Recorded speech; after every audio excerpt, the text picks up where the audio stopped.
God has been good to us through the gifts and the ministry of Don Moen. I'm holding his latest CD. Don was asked to lead worship in one of the first Hosanna music albums. Do you remember that? Give Thanks. The project became one of their most popular recordings ever and a benchmark for the genre. It went gold, nearing platinum certification. Don eventually joined the staff of Integrity. He served as president of Integrity Music and executive vice president and creative director for Integrity Media. 20 years of investment there. He's doing something brand new. We're going to find out all about it. Don Moen, please come and join us. Thank you. Now, I promised to ask this. You're here, first of all, from Nashville, husband, father of 5. That's right, yeah. We're going to find out you're all over the globe these days. Who are some of the names that we love to hear, whose songs we love to sing, that you help to discover and produce? Well, a lot of the artists at Integrity, they started as worship leaders and songwriters, really. Paul Balash, who wrote Above All with Lenny LeBlanc. Lincoln Brewster, Israel Houghton. These are all folks. Darlene Check and Hillsong. I remember going over there in '94 and hearing "Shout to the Lord" for the first time, and I came back to Mobile, Alabama then, and I said, I don't care what song is on my next album, this song is going to be on there because I think this is going to be a song that the whole world sings anyway. So I've been very blessed to be associated with a lot of great songs, a lot of great worship leaders. What a rich chapter. I'm sure we'll come back to it. Integrity puts you on the musical map for most people, but we have kind of a warm fuzzy when it comes to Terry Law, his story. Many of our viewers now have in their hands The Power of Praise and Worship, and you're in here, as you know, Don, on lots of pages. It's interesting that Terry says in one chapter here, he says, Don and Jim, that's Jim Gilbert, were God's voice to me in stereo. In a whole emerging concept of praise and worship with a healing ministry that went all over the world. That's right, yeah. Well, Terry was, I remember the day after his wife, was killed in a car accident, and all this whole process, what he went through, how God healed his heart through praise and worship. When he came to me and said, Don, we're going to change all of our songs now and make them praise and worship. And it's like I wasn't quite sure what it was because, there wasn't a genre yet of praise and worship. It was just beginning, but it's hard for some listening to that to understand that. Well, we did a lot of, with Living Sound, we did a lot of great evangelical songs and, missionary evangelism songs, and that was worship. But there's this more of a personal experience with vertical intimacy with Jesus. Yeah. And Terry just he said, this is all I want to do right now, and I wasn't sure what it was, but he kept pushing me out of my comfort zone, and I wasn't a great piano player then, and he kept saying, get up there at the piano and lead us in worship, and I was just we bring the sacrifice of praise. I was just learning. After I was humiliated in front of about 250,000 people, I actually developed a style.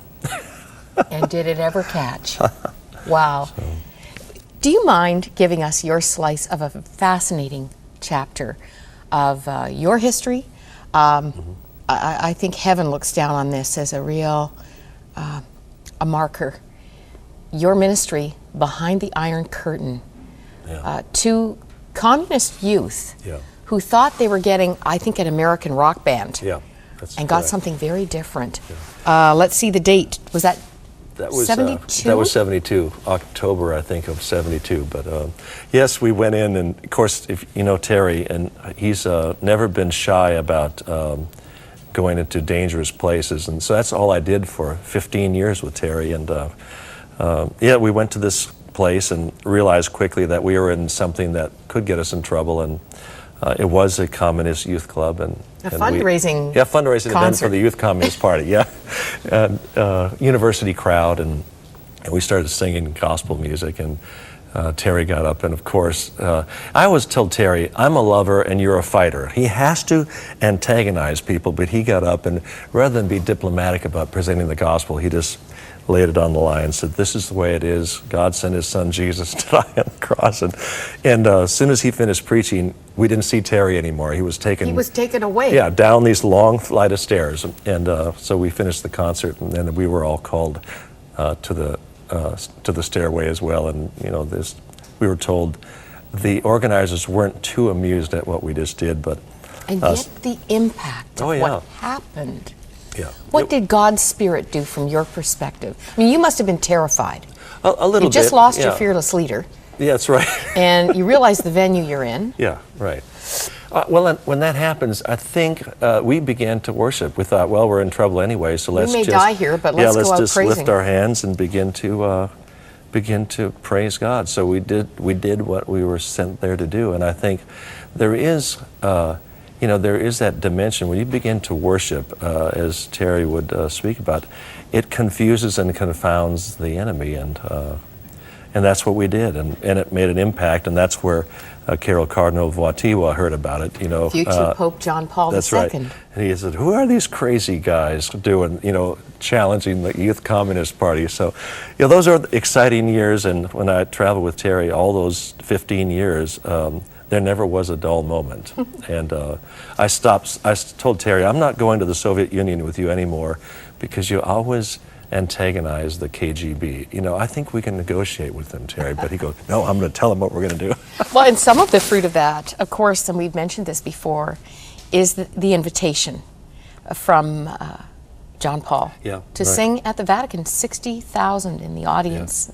Yeah. Mm-hmm. Wow. Yeah, I mean, there was a tremendous opportunity that God gave the ministry of Living Sound during those days, and the contacts that we made and the favor that God gave us. I mean, it was little did we know when we were singing in Poland in 72 and 73, 74, right in there, that God was going to connect us with the future Pope, and invite the group to come and sing there. So, yeah. Tremendous experience. I've been very blessed. Terry says in the book, he had to let you go. He recognized God was calling you to something more.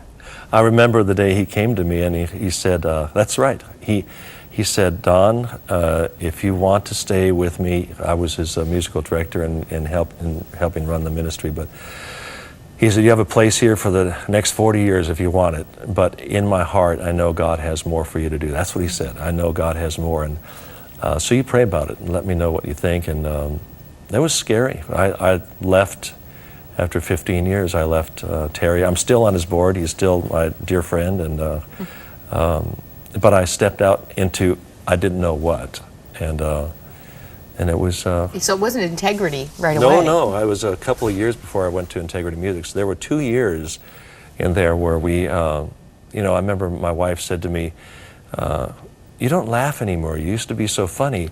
And we had then 2 kids, 2 cars, a house, and no job. And I said, there's nothing really funny to me these days. But those are the times when in my heart, I knew God was calling me to do something more. I knew he wanted me to write music. And anyway, those are, whenever you launch out into something new, it can be scary. There's a waiting room there usually. Absolutely, isn't yeah, there? and I don't like that. Who does? No, I don't like the waiting room. 20 years with Integrity. How many years with Living Sound? I was 15 years. That's pretty much my life. 15 years with Terry Law and 20 years with Integrity Music. I mean, you are a man of integrity. You hold the course. You stick with your investment. This new direction is a little risky again. Yeah. Well, I was so blessed to have a family at Integrity for 20 years. Still my dear friends, and yet in my heart, toward the end of my time there, I hadn't been paying attention to my writing. A lot of people were shocked to find out that I was the president of Integrity Music because they just saw Don Moen as a worship leader, but I had this other job of creating products for Integrity and finding the songs, and I loved that, but it got to be pretty administrative, and I You're couldn't. a music man. Yeah. How many instruments do you play? Oh gosh. Because I see in the disc you've got a violin in here. Yeah, well, you're on yeah. piano on the cover. Well, my mother forced us all of us kids, to take 6 years of piano. I then studied violin, which is the only instrument I ever really played well. I was trained classically, and then trombone is my minor, and of course guitar, and a bunch of. I can fake it on a lot of instruments. You are a walking orchestra. I can fake it really well on a lot of instruments.